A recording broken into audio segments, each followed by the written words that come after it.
This morning live title sponsor Vianet. Vianet अब सबै connected. Vianet अब सबै connected. Co-sponsor Shikhar Insurance दुःख पर्दाको साथी. शिखर इन्स्योरेन्स दुःख पर्दाको साथी. Co-sponsor Goodwill Finance financing for success since 1995. Associate sponsor Vatsalya Natural IVF आधुनिक चिकित्सा उच्च सफलता दर.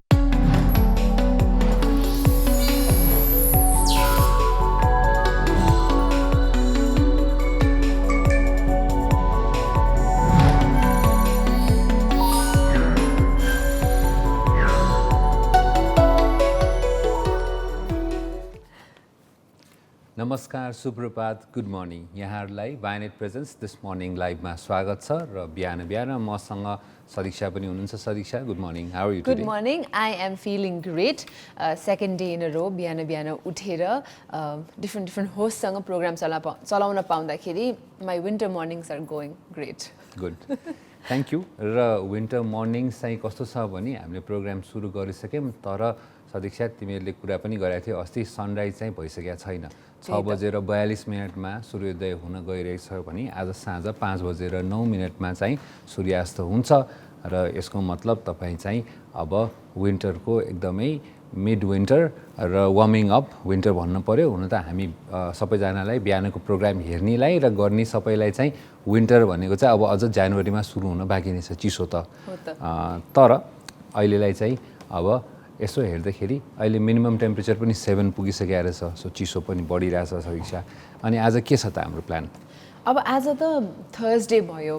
अब हामीलाई रेगुलर हेर्ने दर्शकहरूले थाहा पाउनुहुन्छ कि Thursday we slightly go into a lifestyle mode जस्तो अलिकति. बट अब ढिला नगरिकन I think let's head on first to news and current affairs. आज हाम्रो के छ भनेर नेपालमा चाहिँ जस्तो दाइ अब यो सम्मान दिने विभिन्न देशमा विभिन्न चलनहरू रहेका छन् जस्तो लाग्छ होइन. नेपालमा चाहिँ एकदमै गण्यमान्य व्यक्ति जसले आफ्नो जीवनमा धेरै योगदान पुर्याउनु भएको छ कुनै पनि पर्टिकुलर क्षेत्रमा उहाँहरूलाई सम्मान दिँदा चाहिँ एउटा हुलाक टिकटमा उहाँहरूको फोटो छापिएर पनि गरिन्छ जस्तो लाग्छ मलाई चाहिँ होइन. यस्तै हाम्रा राष्ट्रकवि माधव प्रसाद घिमिरेको सम्मानमा पनि उहाँले गर्नुभएका कार्यहरू र उहाँको कन्ट्रिब्युसनलाई सम्झेर पनि हुलाक टिकट चाहिँ उहाँको तस्बिर अङ्कित हुलाक टिकट चाहिँ अब प्रचलनमा आउने भएको छ. त्यही त पक्कै पनि. र कुनै पनि व्यक्तिको लागि आफ्नो भनौँ न आफ्नो चाहिँ अनुहार चाहिँ हुलाकमा आउनु भन्ने मतलब चाहिँ यस डेफिनेटली एउटा अचिभमेन्ट चाहिँ ठुलो अचिभमेन्ट भयो भन्ने कुरा विचार गर्नुपर्छ सबैजनाले. र अब राष्ट्रकवि माधव प्रसाद घिमिरेको कुरा गर्दाखेरि त उहाँले यति भनौँ न राम्रा कृतिहरू दिनुभयो र नेपालको एक किसिमले कविको रूपमा र एक किसिमले पछि आएर त उहाँ त एक किसिमले सांस्कृतिक धरोहर नै हुनुभयो. किनभने एकदमै ठुलो योगदान छ नेपाली भनौँ न कला क्षेत्र र कविताको क्षेत्रमा त पक्कै पनि. र उहाँको टिकट आएपछि अब मैले पनि यसो पहिलेको सम्झी. हामी पनि सुरुमा यङ्गर डेजमा चाहिँ स्ट्याम्प कलेक्सन गरिन्थ्यो. अनि यस्ता चाहिँ फर्स्ट डे इस्युजहरू भयो भने चाहिँ फेरि भोलिपल्टै हुलाकमा गएर चाहिँ त्यो टिकट किनेर राखेको पनि थियो. र मसँग राम्रै कलेक्सन थियो सदीक्षा बाइ द वे होइन. र अब अलिकति पछि कलेजतिर गएपछि चाहिँ त्यो इन्ट्रेस्ट बिस्तारै हराउँदै जाने रहेछ. तर स्कुलको बेलामा चाहिँ एकदम हाम्रो बेलामा चाहिँ स्ट्याम्प कलेक्सन भन्ने चाहिँ खुब हुन्थ्यो.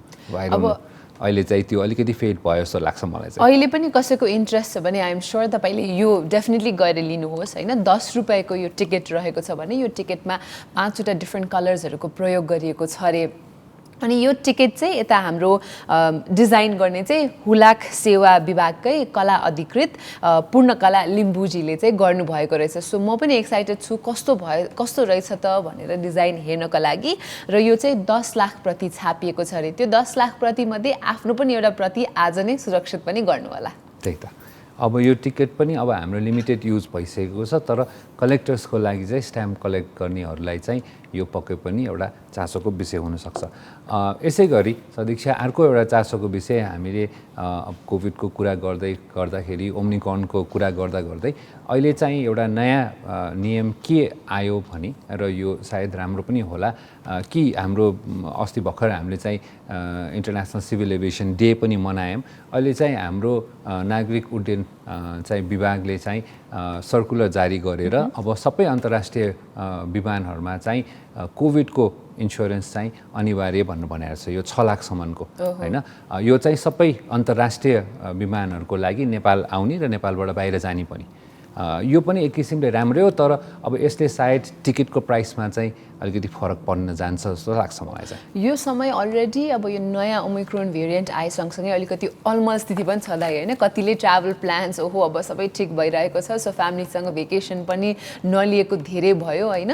त्यसको लागि पनि बाहिर जान्छु भनेर सोच विचार धेरैले बनाइराख्नु भएको थियो। यो रुल आइसक्दा अलिकति झन्झटिलो त अवश्य पनि हुन्छ, तर यो बिमा गरिसकेपछि तपाईँले याद गर्नुपर्ने कुरा भनेको कथम कदाचित कसैलाई कोभिड देखियो अथवा टेस्टमा पोजिटिभ आयो भने उहाँहरूको होटल खर्चदेखि लिएर क्वारेन्टिन बस्दाको होटल खर्चदेखि लिएर अरू जाँच गर्दाखेरिको पनि कभरेज चाहिँ त्यो बिमाले गर्ने भयो। सो एक हिसाबले चाहिँ आफूलाई सुरक्षित, आफू र आफ्नो परिवारलाई सुरक्षित राख्नु ट्राभलको बेलामा यो बिमाले सहयोग गर्यो। तर तपाईँले भने जस्तै अब यो टिकट लिन, बिमा लिन कतिको सहज हुनेछ र टिकट प्राइसेस कसरी बढ्नेछ भन्ने त अब हेर्न बाँकी नै छ।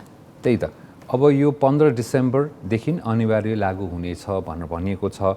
यो चाहिँ अब इन्टरनेसनल अरू फ्लाइटहरूमा त यो अरू केही विमानहरूमा अरू एयरलाइन्सहरूमा त यो अलरेडी आइसकेको रहेछ, तर अब नेपालमा चाहिँ यो पहिलोचोटि यसरी म्यान्डेटरी भनौँ न सिभिल एभिएसन अथोरिटीले नै यो बनाउनुहोस् तपाईँहरूले भन्नुभएको छ। र एक किसिमले त राम्रै पनि हो, किनभने तपाईँ ट्राभल गर्यो अचानकसँग चाहिँ त्यस्तो केही भयो, तपाईँलाई क्वारेन्टिनमा बस्नु पर्यो भने यसले त्यसको कस्ट त बिहोर्ने भयो। तर अब समग्रमा चाहिँ अब इन्स्योरेन्स र यो बिमानको चाहिँ यसलाई कम्पलसरी गर्दाखेरि प्राइसिङमा के हुन्छ, तिमीले भने जस्तो कतिको सजिलो अप्ठ्यारो हुन्छ यसलाई लिनलाई गर्नलाई, यसको प्रोसेस के हुन्छ, अब हामी आगामी दिनमा तपाईँलाई हामी यसको बारेमा विस्तृत अपडेट पनि गराउनेछौँ। अवश्य पनि यो ओमिक्रोन भेरिएन्ट र कोभिडकै कुराकानी गरिरहँदाखेरि अब पालो भएको छ कोभिड अपडेटको। यहाँहरूलाई कोभिडको नम्बर्सहरू हामी भन्न गइरहेका छौँ। अब पिसिआर टेस्ट गर्नेहरूको सङ्ख्या चाहिँ कुलमा 12,174 जनाले चाहिँ पिसिआर टेस्ट यो कोभिड टेस्ट गराउनु भयो। नम्बर बढेको देख्दाखेरि खुसी नै लाग्छ, मान्छेहरू कन्सियस हुनुहुन्छ भन्ने जस्तो देखिन्छ। यसमध्ये नयाँ केसेस 280 जनामा चाहिँ नयाँ केसेस देखिएको छ। सँगसँगै रिकभर्ड हुनेको सङ्ख्या पनि 366 जना चाहिँ रिकभर्ड हुनुभएको छ भने कोभिडबाट मृत्यु हुनेको सङ्ख्या 2 रहेको छ भने एक्टिभ केसेस अहिले पनि 6,239 जनामा चाहिँ अहिले पनि कोभिड रहेको छ। र अब यसैमा हामीले कुरा गर्दाखेरि यसो हेर्दाखेरि अहिले टेस्ट गर्नेको सङ्ख्या पनि बढेको देखिन्छ। झन्डै 12,000 टोटल टेस्ट भएर छ, पिसिआर र एन्टिजेन दुइटै गरेर पनि नम्बर पनि अहिलेसम्म जुन 300 भन्दा कम नै नम्बर अहिले हाम्रो छ। यसको लागि चाहिँ हामीले राम्रो काम भइरहेछ नेपालमा भन्ने कुरा बुझौँ। तर तैपनि अब विश्वभरमा चाहिँ अहिले फेरि यो ओमिक्रोनको चाहिँ एकदम धेरै चासो पनि भएको छ। यसैसँग अब रिलेट भएर कुरा गर्दाखेरि सदस्य अहिले आएर अब हुन त यो भेरिएन्ट देखिएकै धेरै भएको छैन, डेटाहरू कलेक्ट भइरहेछ इन्टरनेसनली, यसको के छ, यसको प्रकृति के हो, यो भाइरसले तपाईँलाई कसरी अप्ठ्यारो गर्छ, के गर्छ भन्ने कुराहरूमा धेरै कुराहरूको चाहिँ अनुसन्धान भइरहेको छ। थ्याङ्कफुली प्रिलिमिनरी डेटा चाहिँ यसो हेर्दाखेरि बुझ्दाखेरि चाहिँ एउटा राम्रो कुरा के छ भने यो चाँडै सर्ने भए पनि त्यति कडा चाहिँ यसको रूप देखेको छैन अहिलेसम्म। भनेपछि मान्छेको चाहिँ एकदमै भनौँ न एकदमै सानोतिनो चाहिँ सिम्टम्सहरू देखिएको छ। र WHO ले पनि सदस्य एउटा राम्रो कुरा चाहिँ अहिले खबर के आइरहेछ भने जुन भ्याक्सिनले के गर्छ त अरू भ्याक्सिनहरूले अहिले चाहिँ यसलाई असर नगर्ला कि भन्ने कुरामा चाहिँ भ्याक्सिनले पनि होइन असर गर्छ। यसले चाहिँ यसले गर्ने प्रभावलाई चाहिँ भ्याक्सिनले चाहिँ कन्ट्रोल गर्छ अथवा कम गर्छ भन्ने डेटा आउँदाखेरि एकदम खुसी लाग्यो। एकदमै राम्रो कुरा पनि हो त है, किन भन्दाखेरि यो नयाँ भेरिएन्ट आए सँगसँगै सबैको मनमा अलिकति डर र त्रास त फैलिहाल्छ होइन। तर आत्तिहाल्नुपर्ने कुरा केही छैन। तपाईँ भ्याक्सिनेटेड हुनुहुन्न भने भ्याक्सिनेसन चाहिँ लिइहाल्नुहोस्, गरिहाल्नुहोस्, त्यो मोस्ट इम्पोर्टेन्ट भयो। यसरी बाहिर जाँदाखेरि मास्क लगाएर हिँड्नुहोस्, सोसियल डिस्टेन्सिङ मेन्टेन गर्नुहोस्, हात धुनुहोस्, सेनिटाइजर लगाउनुहोस्। यस्तो सिम्पल रुल्स जुन हाम्रो विगत 2 वर्षदेखि त हाम्रो डेली लाइफमा हामीले इन्कर्पोरेट पनि गरिसक्यौँ, यस्ता कुराहरू चाहिँ तपाईँले रेगुलरली गर्दै जानुहोस्। किनभने यो ओमिक्रोन भेरिएन्ट त दाइ यस्तो छिटो यहाँले भने जस्तै सरिसक्यो। हामीले कुरा गर्दा गर्दै 2टा देशमा देखियो, यहीँ 5वटा देशमा देखियो भन्दा भन्दै लगभग 5 दर्जन देशमा चाहिँ अब यो ओमिक्रोन भेरिएन्ट फैलिसकेको छ। तर थ्याङ्कफुली यहाँले भन्नुभयो जस्तै पनि एकदमै सिभियर छैन र लगभग सबै कोभिड भ्याक्सिन्सहरूले चाहिँ यो भेरिएन्टमा पनि काम गर्ने भनेर यो रिसर्चहरूले देखाइरहेको छ, जुन एकदमै राम्रो खबर पनि हो। त्यही त भन्दै नेपालमा पनि दुईजनामा यो देखिएको थियो र राम्रो कुरा के हो भने उहाँ चाहिँ यो देखिएपछि आइसोलेसनमा बसेर उपचार गरेर उहाँहरूमा पनि अहिले चाहिँ दे आउट अफ इन्फेक्सन भन्ने कुरा पनि मैले हिजो समाचारमा पढिरहेको थिएँ, त्यो पनि राम्रै हो। र यसैमा फेरि अर्को रिलेटेड के भने हामीले कोभिडको कालमा WHO को यति धेरै रोल हामीले देख्यौँ र त्यो सँगसँगै आफै चाहिँ मिडियामा आएर कुरा गरेर हरेक कुरालाई एकदम राम्रो लिडरसिप दिनुभएको चाहिँ एन्टोनियो गुटेरेस, उहाँ चाहिँ WHO को चिफ चाहिँ उहाँ आफै पनि सेल्फ आइसोलेसनमा बस्नुपर्ने अवस्था आएछ। हुन त तर दुइटै उहाँले खोप लगाइसक्नु भएको छ, तर एकजना इन्फेक्टेड मान्छेको सम्पर्कमा आएको भएर उहाँ आफै अहिले सेल्फ आइसोलेसनमा बस्नुभयो। उहाँलाई चाहिँ शीघ्र स्वास्थ्य लाभ भन्नु पर्ला, आशा गरौँ उहाँलाई पोजिटिभ नहोस्।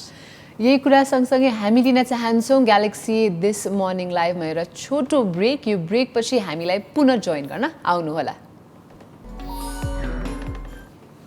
ब्रेकपछि स्वागत छ र फेरि पनि हामी कुरा गर्दैछौँ आज ग्यालेक्सी दिस मर्निङ लाइभमा।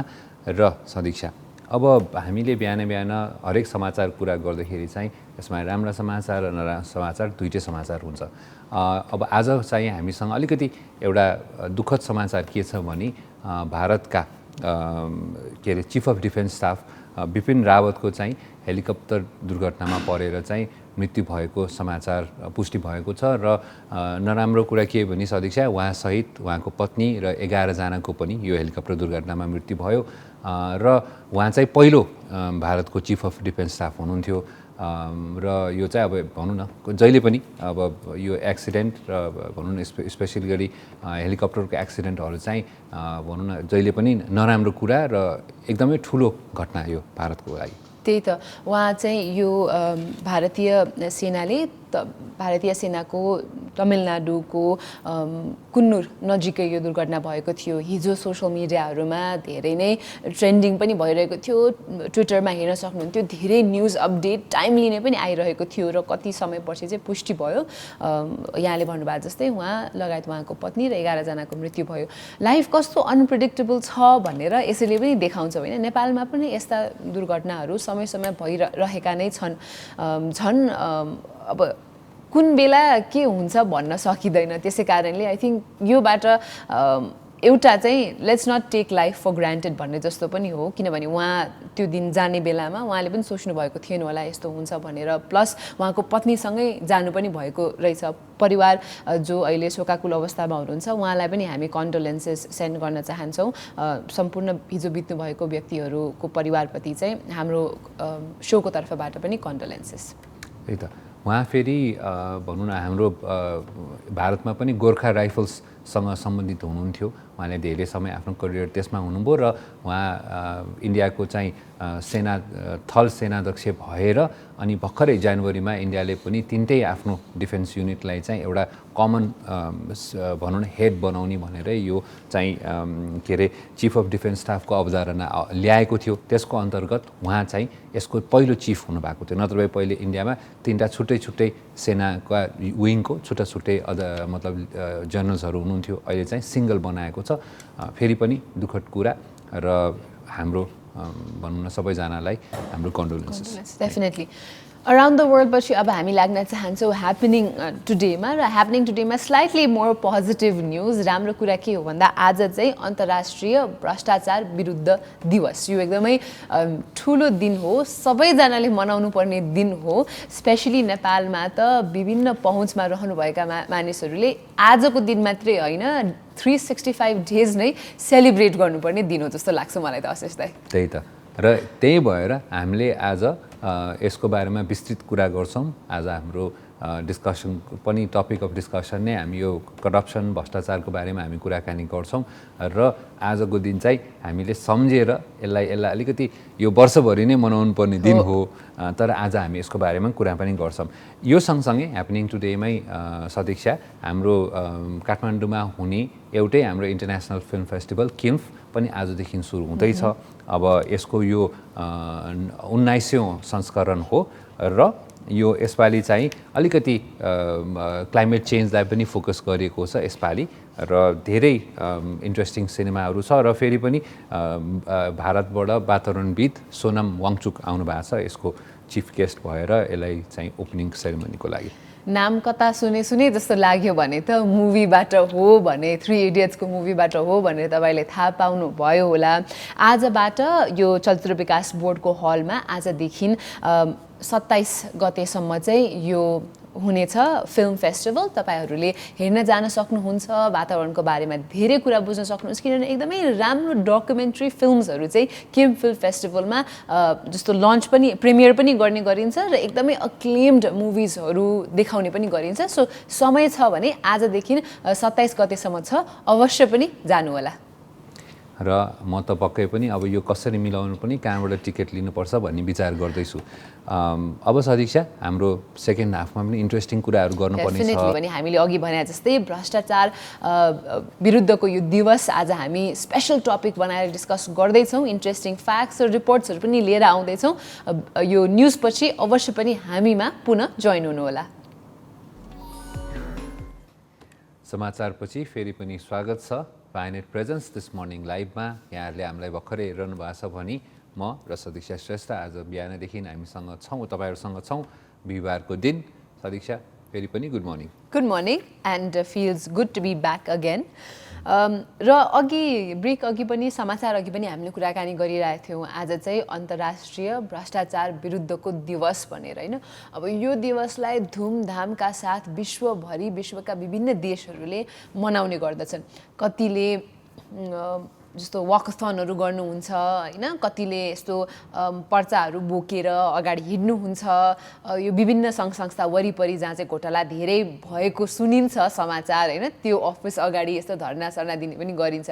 तपाईँको विचारमा चाहिँ आशिष दाइ यो भ्रष्टाचार निर्मूल बनाउनको लागि अरू कम गर्नको लागि खास चाहिँ अब यो डेमा चाहिँ के गर्नुपर्छ जस्तो लाग्छ त? Something different. अब पहिले त मेरो विचारमा सबैजनाले प्रण लिनु पऱ्यो कि एटलिस्ट आज चाहिँ म भ्रष्टाचार गर्दिनँ, अथवा आज म कसैले म भनौँ न अलिकति कसैलाई हाम्रो बानी पनि कस्तो भइसकेको छ भने सदिक्षा अलिकति काम छिटो गर्न लागि ल है भनेर अलिकति 5-10 रुपियाँ 15 रुपियाँ 20 रुपियाँ 100 रुपियाँ 200 रुपियाँ बढी दिने चलन पनि हाम्रो विभिन्न सानो सानो काममा छ। त्यो चाहे सरकारीमा होस् या गैर सरकारीमा पनि होस्, कसैलाई ल है भाइ चाँडै गरिदिनुहोस् न भन्ने छ।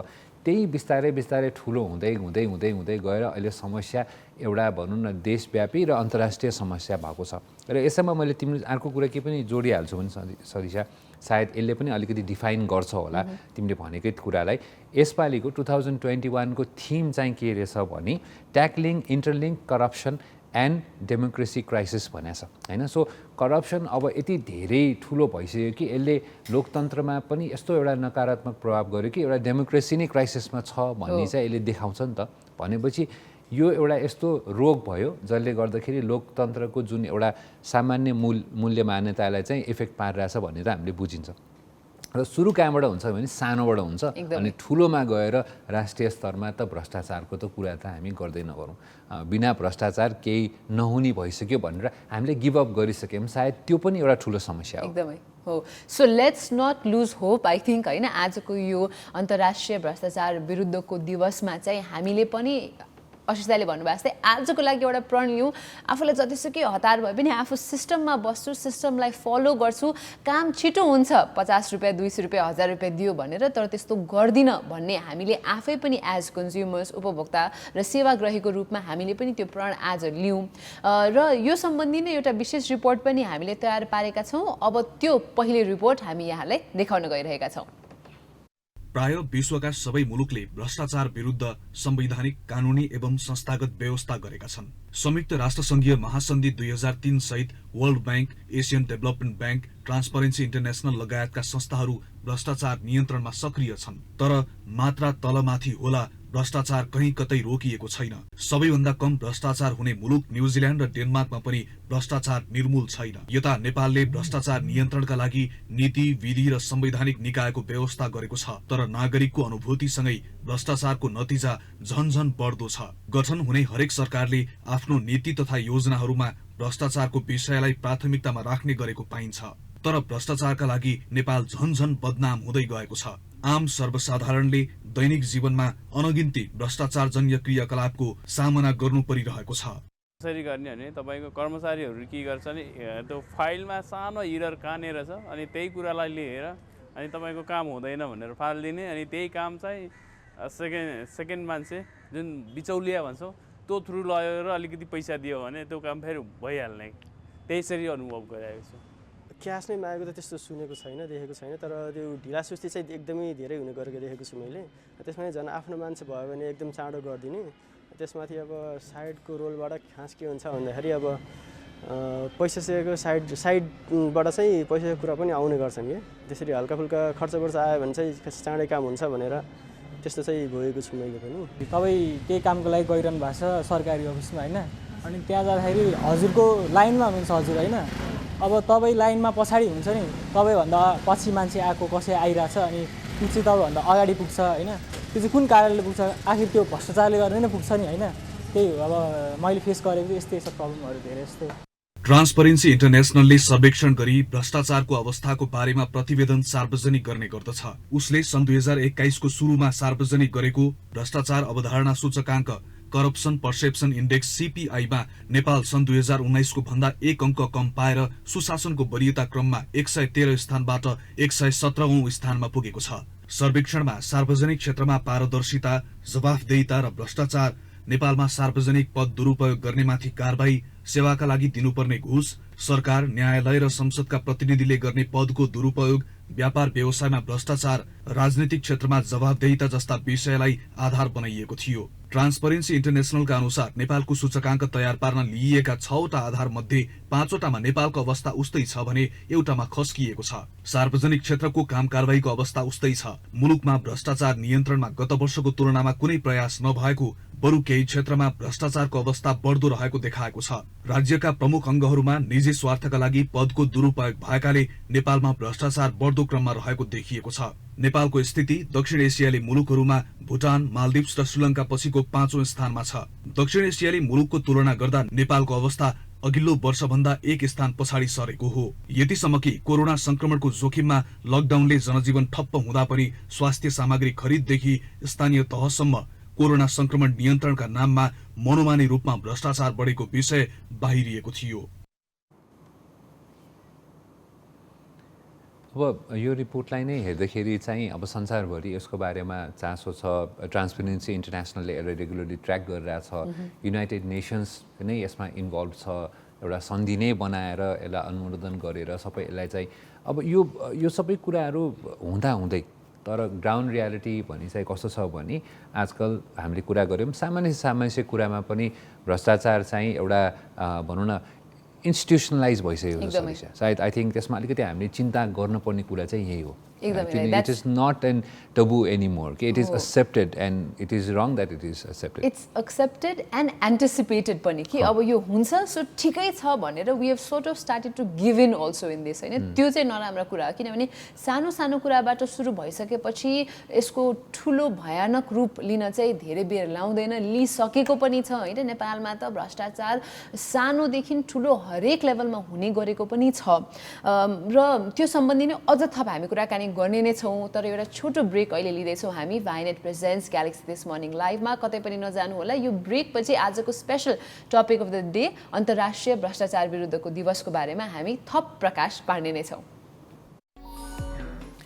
ब्रेक पछि फेरि पनि स्वागत छ दिस मर्निङ लाइभमा। आज हामी भ्रष्टाचारको कुरा गर्दैछौँ र आज सन्दर्भ चाहिँ अन्तर्राष्ट्रिय भ्रष्टाचार विरुद्धको दिवस र भ्रष्टाचार भन्ने अब शब्द नै अब यसो हेर्दाखेरि फेरि यसको सदिक्षा फराकिलो छ कि यसको पनि। र हामीले अघि नै समाचारमा पनि हामीले हेरिरहेको थियौँ सामान्य कुरा कि राजनीतिक पार्टीहरूले आफ्नो चाहिँ सुविधामा पाएका जग्गा सरकारले उपलब्ध गरेको जग्गामा चाहिँ भवन बनाएर आफ्नो कार्यालय सँगसँगै भनौँ न एक किसिमले सटर भाडामा दिएर रेन्ट उठाइरहनु भएको छ। सो यो पनि अब हामीले भ्रष्टाचारलाई ब्रेकडाउन गर्ने हो भने भ्रष्टाचार भने के हो? भ्रष्ट आचार होइन। कुनै पनि आचार संहिताभन्दा बाहिर तपाईँले चाहिँ भ्रष्ट काम गर्नुभयो भने भ्रष्टाचार भनिन्छ।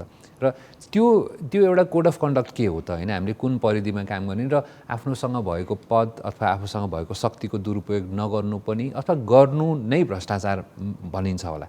सो यसको परिधि पनि एकदम ठुलो छ, त्यही भएर अब यसलाई कन्ट्रोल गर्ने भन्ने पनि ठुलो च्यालेन्ज त स्वाभाविकै हो। एकदमै दाइ, झन् स्पेसली अब अहिले यहाँले भन्नुभएको जस्तै सानो काम फाइल एउटा टाइममा कसैसम्म पुर्याइदिनदेखि लिएर होइन ठुलो ठुलो प्रोजेक्ट कुराहरू पोस्टहरू पदहरू हात पार्नसम्म पनि भ्रष्टाचार गरिँदैछ भन्ने कतिले न्युज रिपोर्टमा आउनुहुन्छ, कतिको पुष्टि नै पनि भइसकेको छैन। यो भइराख्दाखेरि चाहिँ अलिकति डरलाग्दो भयानक स्थितिमा पनि पुगेका छौँ, किनभने अहिले अब जस्तो हाम्रोभन्दा अगाडिको जेनेरेसन पनि अहिलेको जेनेरेसनले पनि भ्रष्टाचार उहाँको लाइफस्टाइलमै एउटा इन्कर्पोरेटेड भइसक्यो जस्तो भन्ने कुरा पनि आउँछ होइन। तर होपफुली फ्युचरमा राम्रो हुँदै जाओस्। र अर्को कुरा चाहिँ जस्तो हामी रिपोर्टमा पनि हेरेका थियौँ सुनेका थियौँ, यो नेपाल चाहिँ राम्रो कुराहरूमा कहिले माथि आउन नसक्ने, नराम्रो कुराहरूको लिस्टिङमा चाहिँ सधैँ नै राम्रो स्थानमा पुग्ने, यो अलिकति विडम्बना भनौँ न हाम्रो देशको त्यो रहेको छ। तर अगेन हामी यसकै सेरोफेरोमा रहेर कुराकानी गर्नेछौँ। अर्को एउटा रिपोर्ट पनि हामीले तयार पारेका छौँ, त्यो रिपोर्ट पनि हामीले यहाँलाई देखाउन गइरहेका छौँ। त्यसमा पनि थप जानकारी यहाँले आजको यो दिवसको बारेमा पाउन सक्नुहुनेछ।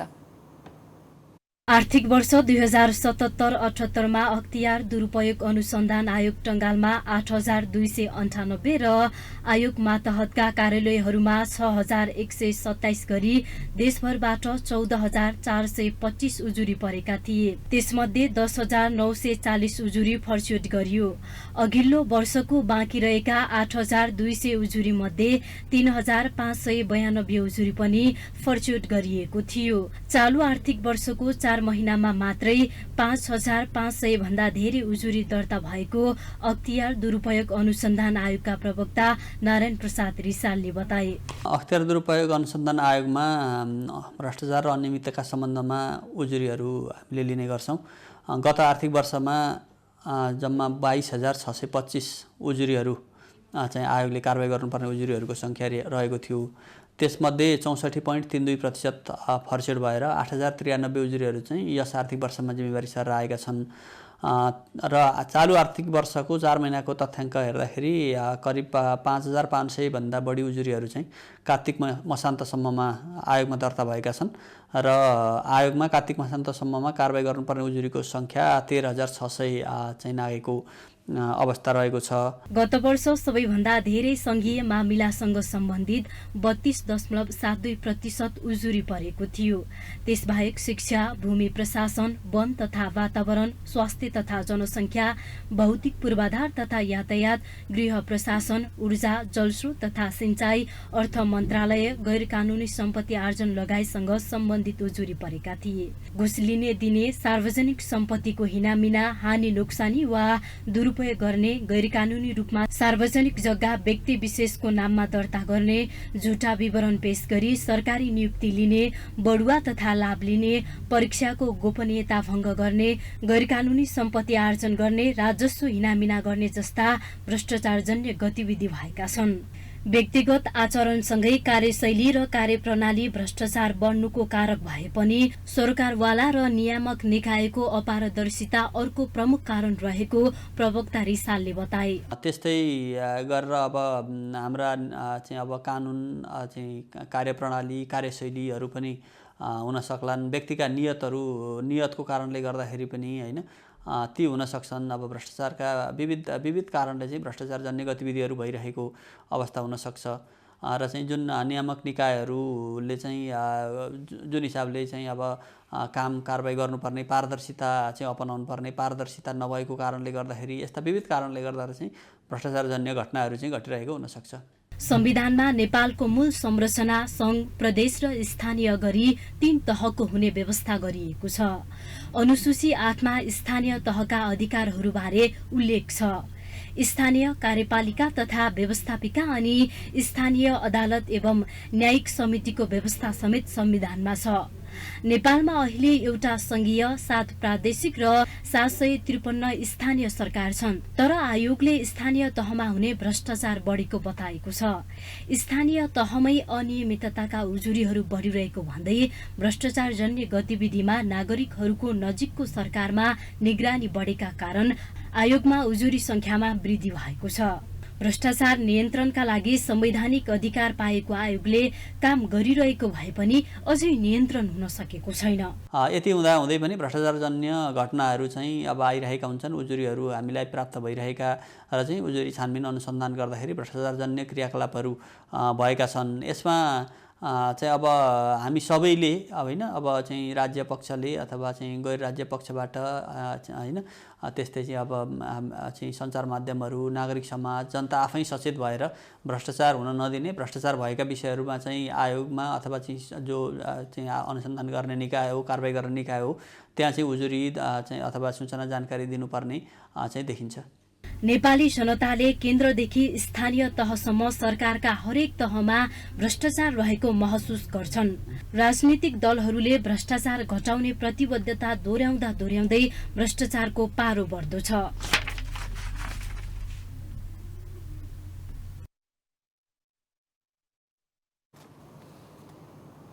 अब यो रिपोर्टले पनि पक्कै पनि के कुरा देखाउँछ भने हामीसँग सबै नेपालभरिको भ्रष्टाचारका कुराहरूलाई हेर्ने, केलाउने, हरेक उजुरीलाई चाहिँ यसलाई एनालाइज गर्ने र यसको विरुद्धमा कारबाही गर्ने एउटै निकाय छ। त्यो निकाय पनि कस्तो देखियो भने सदीक्षा आई थिङ्क त्यो एकदम धेरै ओभरवेल्म भइसकेको छ उहाँहरूलाई पनि। यति धेरै केसेसहरू आउँदो रहेछ र लिमिटेसन छ हरेक केसेसहरूलाई पनि चाहिँ एउटा प्रक्रियागत रूपमा हेर्न पर्यो।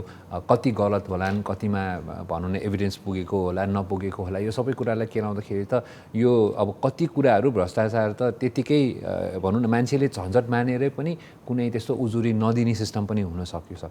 र फेरि यहाँ प्रवक्ताले भन्नुभएको कुरा अर्को मैले ठ्याक्क नोट के गरेँ भने स्थानीय लेभलमा अहिले चाहिँ जुन हामीले स्थानीय सरकारको कुराहरू छौँ त्यो लेभलमा चाहिँ भ्रष्टाचार बढेको भन्दाखेरि चाहिँ त्यसमा चाहिँ हाम्रो चासो हुन जरुरी छ जस्तो मलाई लाग्छ। किनकि स्थानीय सरकार भनेको हाम्रो सरकार हो र लोकल लेभलमै त्यो अकाउन्टेबिलिटी र त्यसको भनौँ न मान्छेलाई इन्ट्रेस्ट हुनु पऱ्यो कि यस्तो नहोस्, लोकल लेभलमा चाहिँ त्यो नहोस् भन्ने चाहिँ भयो भने माथि गएपछि अलिकति कन्ट्रोल हुन सक्ला। एकदमै दाइ त्यो भेरी ट्रु। किनभने यसरी लोकल लेभलमा नै कार्यालयहरूमा नै यसरी भ्रष्टाचार हुन थाल्यो भने दुःख पाउने हामीमा नै पर्छौँ होइन। ओभरअल पनि अफकोर्स देशको लागि पनि राम्रो होइन यो।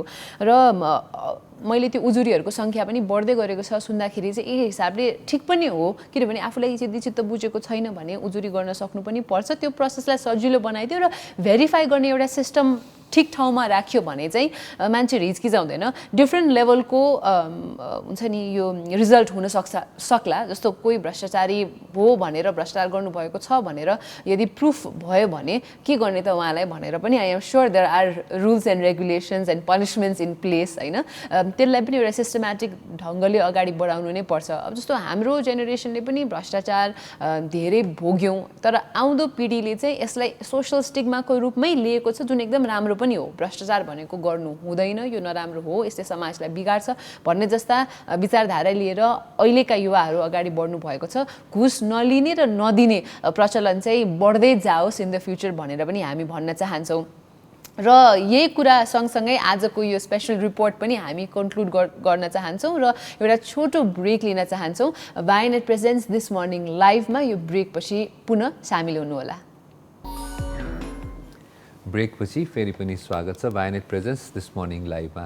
र हामी बिहिबारको दिनमा अलिकति विशेष छलफल ट्रेन्डिङ टुडेमा पनि कुरा गर्छौँ। ट्रेन्डिङ विकली के ट्रेन्ड भइरहेछ त्यो पनि कुरा गर्छौँ।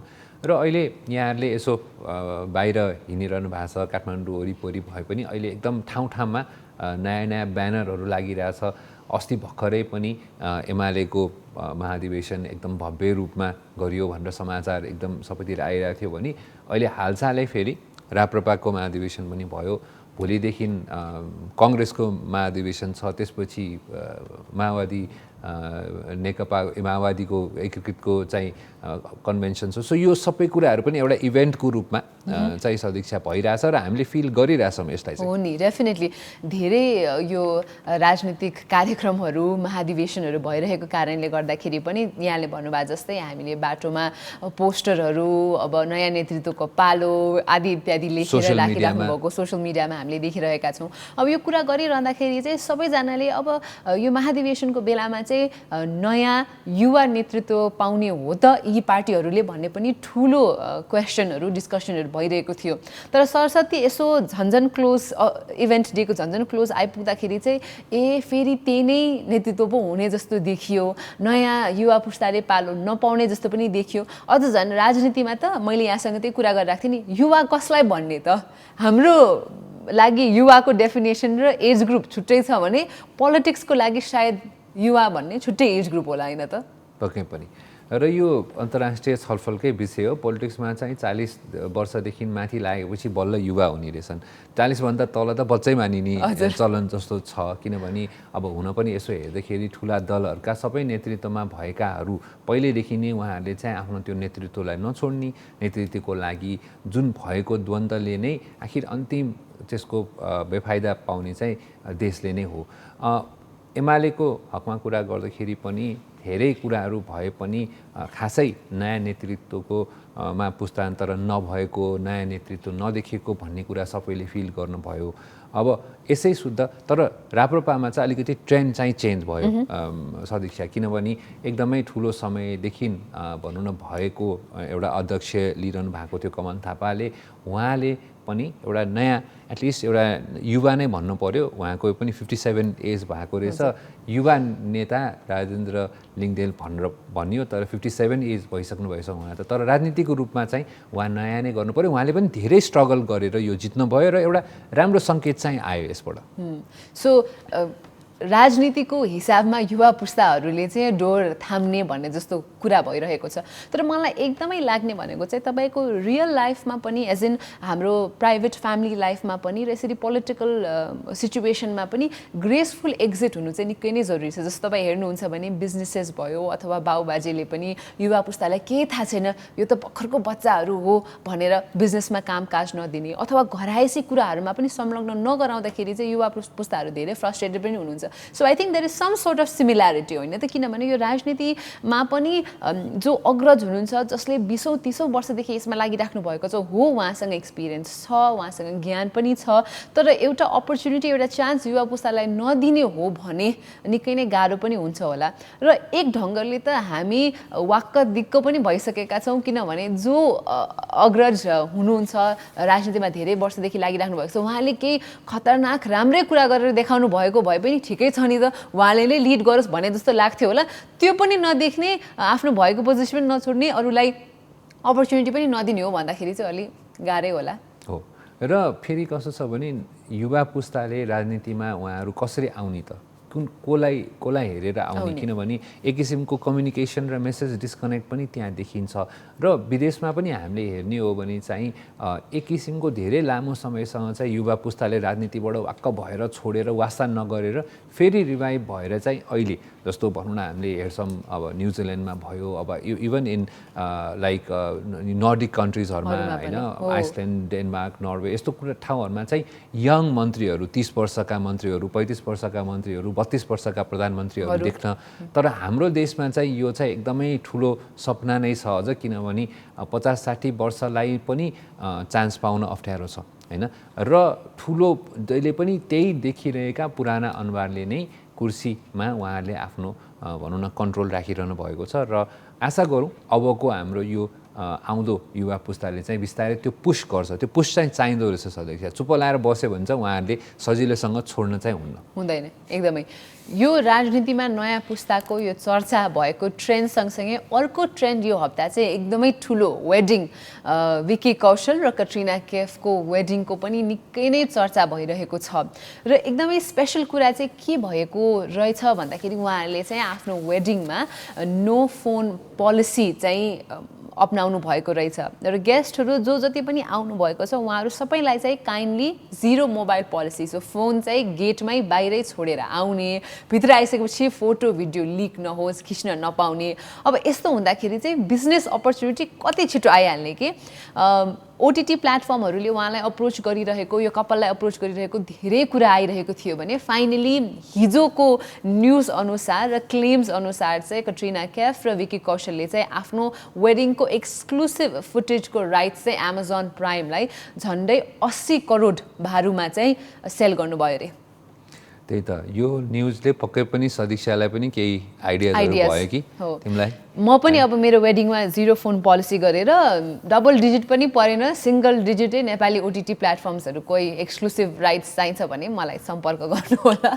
सम्पर्क चाहिँ मलाई गर्नुहोस् भन्न पर्ला सदीक्षा, तिमीलाई भन्दा पनि मलाई पनि मेरो म्यानेजर अब यो एक्सक्लुसिभ कन्टेन्टको लागि चाहिँ आशिष कान्त शर्मा हुनुहुन्छ, उहाँलाई सम्पर्क गर्न सक्नुहुन्छ र हामी डिटेल्स कुराकानी गर्न सक्छौँ। त्यही त, र हामी पनि यसलाई छिट्टै नै एउटा समाचारको रूपमा, अर्को ट्रेन्डिङको रूपमा हामी कुराकानी गर्ने मौका पाऊँ भन्न चाहन्छु।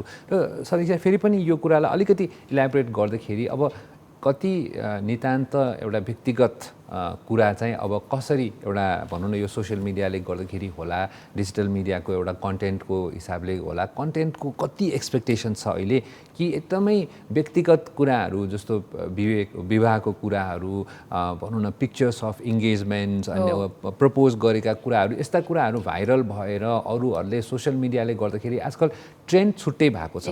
So there is and sometimes यो कुरा चाहिँ कति पर्सनल हुने, कतिलाई यसलाई चाहिँ भनौँ न पब्लिक गर्ने भन्ने कुरामा चाहिँ it's a debate that again we need to have. तर राम्रो उहाँहरूको लागि पनि अब एउटा किसिमको वेडिङ गिफ्टै भन्न पर्ला, राम्रो they got themselves a good pay package. 80 crore भनेको पक्कै पनि राम्रो हो, एउटा सिनेमा नै भनौँ न को कमाइ नै त्यति हुन्छ भन्न सकिन्छ।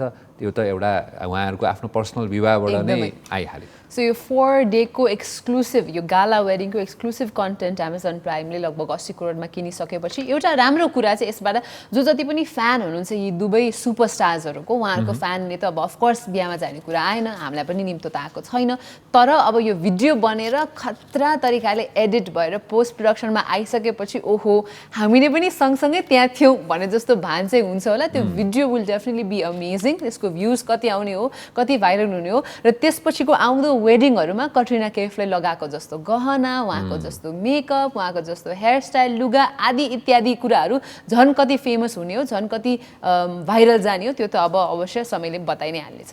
त्यही त, र अब यो इन्ट्रेस्टिङ ट्रेन्डिङ टपिकहरू पछि हाम्रो फेरि पनि अब इतिहासको कुरा गरौँ। हामीले हरेक दिन टुडे इन हिस्ट्री भनेर विभिन्न कुराहरूमा छलफल गर्छौँ। आज चाहिँ हामीले अघि पनि बिहाइन्ड द सिन हामी कुरा गर्दै थियौँ कि 1979मा सदीक्षा आजकै दिन चाहिँ स्मल पक्स इराडिकेट भएको रहेछ होइन, भनेपछि 1980 कोमा, र त्यसैमा ठ्याक्क तिमीले इन्ट्रेस्टिङ पोइन्ट पनि भनेको थियो एउटा हो। सो यो चाहिँ स्मल पक्स चाहिँ झन्डै 2nd सेन्चुरीतिर पत्ता लागेको एउटा डिजिज, एउटा रोग रहेछ होइन। यसले हजारौँ लाखौँ जनाको ज्यान पनि लियो र 1979 भन्नुको मतलब लगभग 20th सेन्चुरीतिर आइपुग्दा बल्ल यो इराडिकेट भयो भन्ने घोषणा गरिएको थियो। त्यो हिसाबले पनि यसो मैले 2 and 2 टुगेदर राख्दाखेरि त ओहो 2nd सेन्चुरीमा आएको डिजिज हुन्छ नि 20th सेन्चुरीमा गइसकेपछि इराडिकेट भयो। यो अहिले कोभिडको यो कुराहरू पनि हुन्छ नि, एभ्री टाइम न्यू भेरिएन्ट आइरहेको छ, कति समय लाग्ने हो अझ यो कोभिड पनि अन्डर कन्ट्रोल ल्याउनुको लागि र कोभिडबाट मानिसहरूले ज्यान नगुमाउनको लागि भन्ने जस्तो एउटा मोमेन्ट अफ रियलाइजेसन भएको थियो, एउटा क्वेसन पनि आएको थियो मनमा। र इन्ट्रेस्टिङ फ्याक्ट के छ भन्दाखेरि अशिष दाइ, स्मल पक्स चाहिँ आउट अफ द 2टा डिजिज मात्रै भएको छ अहिलेसम्म कम्प्लिटली इराडिकेट हुने। एउटा स्मल पक्स भयो, अर्को चाहिँ रिन्डरपेस्ट भन्ने डिजिज रहेछ। यो चाहिँ क्याटलहरूमा रिन्डरपेस्ट भाइरसले लाग्ने। सो यो 2टा चाहिँ अहिलेसम्म हिस्ट्रीमै इन्फेक्सियस डिजिज चाहिँ कम्प्लिटली इराडिकेट हुनेमा यी 2 डिजिज चाहिँ पर्दो रहेछ। त्यही त, हामीले अन्य कुराहरू, अन्य रोगहरूलाई पनि उन्मूलन गर्नलाई चाहिँ विभिन्न भनौँ न राष्ट्रहरूले, विभिन्न अन्तर्राष्ट्रिय निकायहरूले यसको बारेमा गरिरहनु भएको छ। यसमा पोलियोको कुरा आउँछ, दादुराको कुरा आउँछ यसमा पनि। तर तैपनि संसारभरिबाट नै यसलाई उन्मूलन गर्नलाई चाहिँ धेरै समय लाग्छ र धेरैजनाको एफर्ट चाहिन्छ भन्ने कुरा चाहिँ यसले देखाउँछ। र सँगसँगै अब फेरि अर्को हिस्ट्रीकै कुरा गर्दाखेरि चाहिँ हामीले बर्थडेहरूको पनि कुरा गर्छौँ। अब यसमा रेस्लिङ फ्यान्सहरू हुन पनि एक समयमा मैले स्ट्याम्प कलेक्टिङको कुरा गरेँ, त्यही बच्चाकै बेलामा हामीले रेस्लिङ पनि WWF थियो त्यति बेला, रेस्लिङ WWE भएको छ अहिले, एकदमै हामीले हेर्थ्यौँ। र त्यसमा पनि कर्ट एन्जल र भन्ने चाहिँ रेस्लर, उहाँको चाहिँ आज चाहिँ उहाँको बर्थडे रहेछ। 1968मा उहाँ जन्मिनु भएको रहेछ। उहाँ पनि एकदमै भनौँ न चर्चित रेस्लर र एकदमै भनौँ न एकदम हेर्दै फेरि उहाँ चाहिँ कस्तो भने त्यो एक्चुअल प्रोफेसनल रेस्लरै भएको भएर त्यो उहाँको बिल्ड पनि त्यस्तै कि एकदम स्टकी बिल्ड भएको मान्छे र उहाँको रेस्लिङ स्टाइल पनि भेरी रियलिस्टिक प्रोफेसनल। सो यो WWE भन्दा पनि एक्चुअल प्रोफेसनल रेस्लिङ अथवा भनौँ न फर्मल रेस्लिङै टाइपको रेस्लिङ गर्नुहुन्थ्यो उहाँले।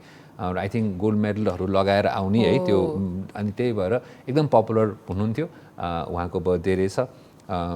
रेस्लिङको फेरि अलिकति सम्झनाहरू मलाई आयो उहाँको नाम सम्झिँदाखेरि पनि। सो रेस्लिङको डेफिनेटली त्यति बेला एकदमै पपुलर पनि थियो। अहिले चाहिँ slowly more into boxing, MMA यतातिर पपुलर भइरहेको छ।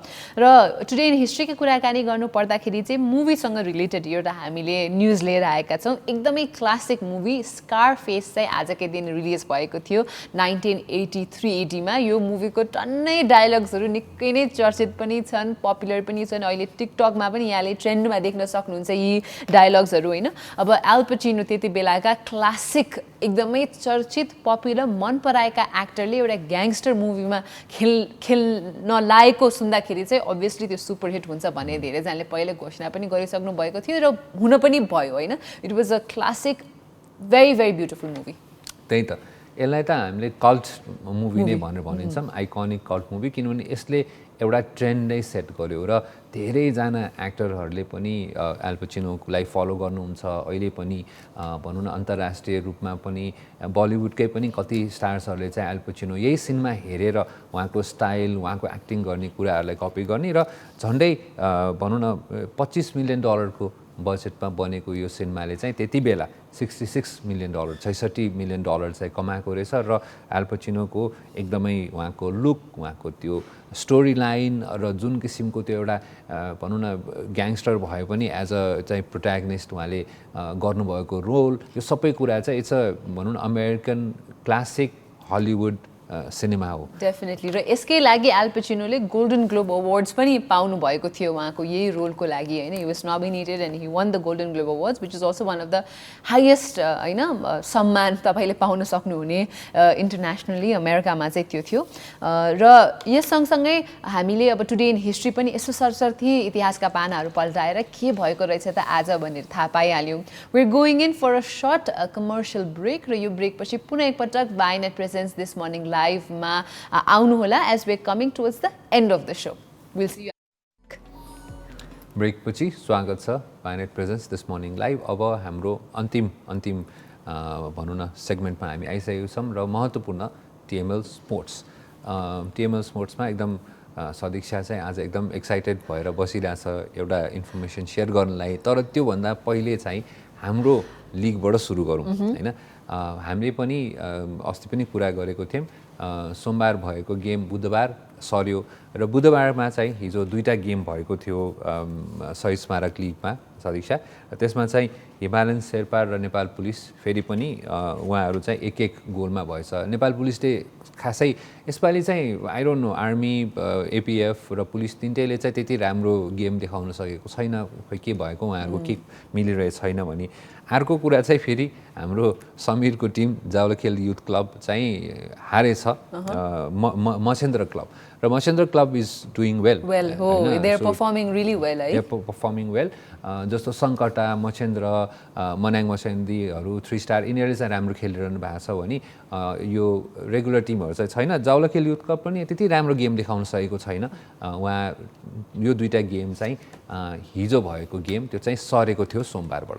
यो लिगमा यहाँलाई थाहा नै छ 14वटा टिमहरू सहभागी भइराख्नु भएको छ र अन्तिम फाइनल म्याच पछि चाहिँ तालिका हेरिसकेपछि सबैभन्दा लो स्कोर गर्ने बटम 2 को टिमहरू चाहिँ ए डिभिजन लिगबाट बी डिभिजन लिगमा जानुहुन्छ so a lot of pride is also at stake है यो क्लबहरूको लागि चाहिँ सो अब आउँदा गेम्सहरूको लागि सम्पूर्ण टिमहरूलाई पनि अल द बेस्ट पुनः एकपटक र च्याम्पियन्स लिगको पनि अपडेट दिउँ न त चेष्टा होइन हिजो च्याम्पियन्स लिगमा पनि हामीले धेरै प्रेडिक्ट गरेका थियौँ यता हाम्रो स्पेसलिस्ट हुनुहुन्छ एनालिस्ट हुनुहुन्छ रेगन जसले हामीलाई न्युज रिपोर्ट सँगसँगै उहाँको प्रेडिक्सन पनि दिनुहुन्छ उहाँको एउटा प्रेडिक्सन चाहिँ हिजो मिलेछ so Barcelona lost to Bayern Munich र उहाँले नै बायर्न म्युनिक जित्नुहुन्छ होला भनेको थियो त्यो भयो अब यो भइसकेपछि अर्को रिपल इफेक्ट के भयो भन्दाखेरि बार्सिलोनाले चाहिँ अब युरोपा लिगमा चाहिँ खेल्नुपर्ने भएको छ त्यही त र यो अलिकति भनौँ न मेसीको एक्जिट सँगसँगै चाहिँ बार्सिलोनाको एउटा भनौँ न नराम्रो चाहिँ ऊ सुरु भए जस्तो छ किनभने अब संसारकै दोस्रो धनी र एकदमै पपुलर क्लब बार्सिलोना अहिले चाहिँ अलिकति यो अवस्था धेरै पछि उहाँ चाहिँ आई थिङ्क 2003 पछि चाहिँ फर्स्ट टाइम उहाँ यसरी युरोपा लिग खेल्न जानु भएको छ र यो कुराले चाहिँ के देखाउँछ भने just because you are great doesn't mean that you are great always होइन एउटा मान्छेले पनि कति फरक पार्दो रहेछ त भन्ने जस्तो पनि सायद होइन कुरा आउँछ यहाँ अर्को म्यान्यू भर्सेस यङ बोइजको गेम चाहिँ 1-1 मा ड्र भएछ हिजो र सँगसँगै चेल्सी भर्सेस जेनिथमा चाहिँ 3-3 को ड्र भएको रहेछ त्यही त अब यो सँगसँगै अब फुटबल सँगसँगै फेरि अर्को इन्ट्रेस्टिङ स्पोर्ट्स छ जुन चाहिँ अब यो चाहिँ अब के भन्ने यसलाई स्पोर्ट्स भन्ने या यसलाई चाहिँ इन्टरटेनमेन्ट भन्ने या यसलाई ट्रेन्ड भन्ने आजकल भनौँ न प्रोफेसनल बक्सिङ सँगसँगै अथवा प्रोफेसनल युएफसी च्याम्पियनसिप सँगसँगै चाहिँ अब यो सेलिब्रिटी चाहिँ इन्फ्लुएन्सर चाहिँ म्याचेसहरू पनि हुन थालेको छ किनभने सायद बक्सिङ र एमएमए दुइटै पपुलर भएको भएर होला यसको यो हाइब्रिड भनौँ एक किसिमले होइन यसमा चाहिँ अब भनौँ न नाम चलेका सोसियल मिडियामा एकदमै धेरै पपुलर युट्युबहरूमा एकदम धेरै पपुलर तर स्पोर्ट्समा खासै प्रोफेसनल नभएका व्यक्तिहरूले पनि यसरी इन्डिभिजुअल च्यालेन्ज गरेर भनौँ न एक किसिमले लयमा लगाएर चाहिँ ठुलो गेमहरू चाहिँ हुन थालेको छ र यसलाई चाहिँ अब के भन्ने यसलाई इन्टरटेनमेन्टकै रूपले मात्र लिनु पर्ला it's can be like a रेस्लिङको काइन्ड अफ इभल्भ भएको हो कि फर्म जस्तै पनि भयो किन भन्दाखेरि चाहिँ अब हुन त युट्युब टर्न प्राइज फाइटर अब जेक पलको यो म्याचको बारेमा हामी फाइटको बारेमा हामी कुराकानी गर्दैछौँ यो हुँदाखेरि अब तर यसरी उहाँले कल आउट पनि गर्नुहुन्छ प्रोफेसनल होइन विनर्सहरू भनौँ न जस्तो उहाँले अहिले खेल्न लाग्नु भएको नि टायरन वुडली हो he is a American professional MMA welterweight champion पनि हुनुहुन्छ फर्मर वाल्टरवेट च्याम्पियन पनि हुनुहुन्छ उहाँसँग खेल्नु पनि भएको थियो दिस इज हिज रिम्याच जस्तो फर्स्ट म्याच चाहिँ जेक पलले नै जितेको फेरि होइन उहाँ चाहिँ अब so he is of course practice पनि गर्नुपर्छ यो यतिकै हजुवाको भरमा त होइन you have to put in dedication होइन यो प्र्याक्टिस पनि चाहिन्छ गर्नको लागि तर अब इन्ट्रेस्टिङ कुरा तपाईँले भन्नुभएको जस्तै जेक पलको बक्सिङ रेकर्ड यदि हामीले हेर्ने हो भने चाहिँ 4 विन्स 0 ड्र 0 लस छ भने टायरन वुडलीको बक्सिङ रेकर्ड हेर्नुहुन्छ भने चाहिँ 0 विन 0 ड्र 1 लस उहाँको त्यही हाम्रो जेक पलसँगकै लसमा छ उहाँको फर्स्ट फाइटमा चाहिँ यी दुईजनाले चाहिँ $2 मिलियन इच कमाउनु भएको थियो होइन 1 नाइट अफ फाइटमा त्यति पैसा कमाएकै कारणले गर्दाखेरि पनि यो अट्र्याक्सन छ होला छुट्टै पेपर भ्यूमा पनि उत्तिकै पैसा कमाउनुहुन्छ त्यो हिसाबले पनि यस्ता फाइटहरू चाहिँ पपुलर भइरहेका छन् तर खास यो रिम्याच भन्दा पनि जेक पलले चाहिँ टाइसन फ्युरीको भाइ होइन टमी फ्युरीसँग खेल्नुपर्ने थियो तर टमी फ्युरी इन्जर्ड भएका कारणले गर्दाखेरि चाहिँ जेक पलले भन्नुभएको थियो कि अब the show must go on होइन यत्रो फ्यानहरूले टिकट किनिसक्नुभयो अब उहाँको मेन इभेन्ट भइसकेपछि अरू फाइटरहरूलाई पनि हतोत्साहित गर्नु हुँदैन the show must go on यो फाइट हुनैपर्छ भनेर चाहिँ टायरन वुडली चाहिँ एक्चुअली स्टेप्ड अप र उहाँले ल म खेल्छु भनेर अब अफकोर्स पैसा पनि छ फेम पनि छ वाइ नट होइन त्यही कारणले चाहिँ यो म्याच हुन गइरहेको हो डिसेम्बर 18 मा हुँदैछ यो म्याच चाहिँ त्यही त अब सदीक्षाले यति धेरै डिटेल दिइसकेपछि तपाईँले बुझिहाल्नु होला she is into this very seriously भन्ने कुरामा म चाहिँ अलिकति स्केप्टिसिजम साथ म यसमा छु तर यस टोटली अन्डरस्टुड द्याट स्पोर्ट्सको एउटा ठुलो एस्पेक्ट भने इन्टरटेनमेन्ट पनि हो दिस इज इन्टरटेनमेन्ट होइन डिसिप्लिन पनि चाहिन्छ यो अग्रिड किनभने यो यतिकै खेल्न त सकिँदैन किनभने अब जो पाए त्यही म्याच भयो भने त मान्छेले why would people pay so let's see हेरौँला हामी I will get update from Sadikshya what happen भनेर हामी यसको बारेमा फेरि पनि कुरा गर्छौँ। अब स्पोर्ट्सलाई यो रमाइलो स्पोर्ट्सको हाइब्रिडबाट एन्ड गरेर चाहिँ अब हामी अन्तिम अवस्थामा आयौँ कार्यक्रमको र कोट अफ द डे के छ त आज सदिक्षा? सो आजको लागि हामीले यहाँहरूलाई आइन ऱ्यान्डको एउटा कोट लिएर आएका छौँ र the quote is the question isn't who is going to let me, it's who is going to stop me होइन। आइन ऱ्यान्ड चाहिँ Alice O'Connor who is better known as Ayn Rand, उहाँ चाहिँ एउटा Russian American writer र philosopher पनि हुनुहुन्थ्यो। So यो एकदमै राम्रो सेक पनि हो होइन। कतिले चाहिँ it's not a question of मलाई कसले गर्न दिन्छ र यो भन्ने होइन कि मलाई कसले रोक्छ त म हेरौँ भन्ने जस्तो यो एउटा आँटका साथ अगाडि बढ्ने भन्ने खालको फिलिङ जस्तो लाग्यो मलाई। तपाईँको इन्टरप्रिटेसन के छ त?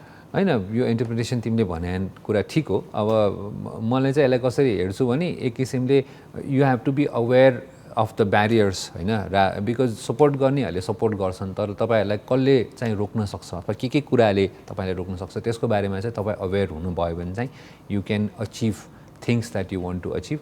र अलिकति यो एमएमएसँग पनि मिल्यो यो डायलग त है सदिक्षा? म फ्यान भनेर भन्नुहुन्छ असित दाइले, तर उहाँले एमएमएसँग जोड्नु भएछ यो कुरा होइन। डेफिनेटली आजको यो कोट फर द डे सँगसँगै हामी पनि वाइनेट प्रेजेन्ट्स ग्यालेक्सी दिस मर्निङ लाइभको यो सेटबाट यो कार्यक्रमबाट बिदा माग्न चाहन्छौँ। यहाँलाई धेरै धेरै धन्यवाद हामीलाई यो 1.5 आवर्स साथ दिनुभएकोमा, र भोलि पनि अवश्य न्यू होस्टहरूका साथ हामी आउने नै छौँ। टिल देन तपाईँहरूको दिन आजको शुभ रहोस्। Take care and bye by.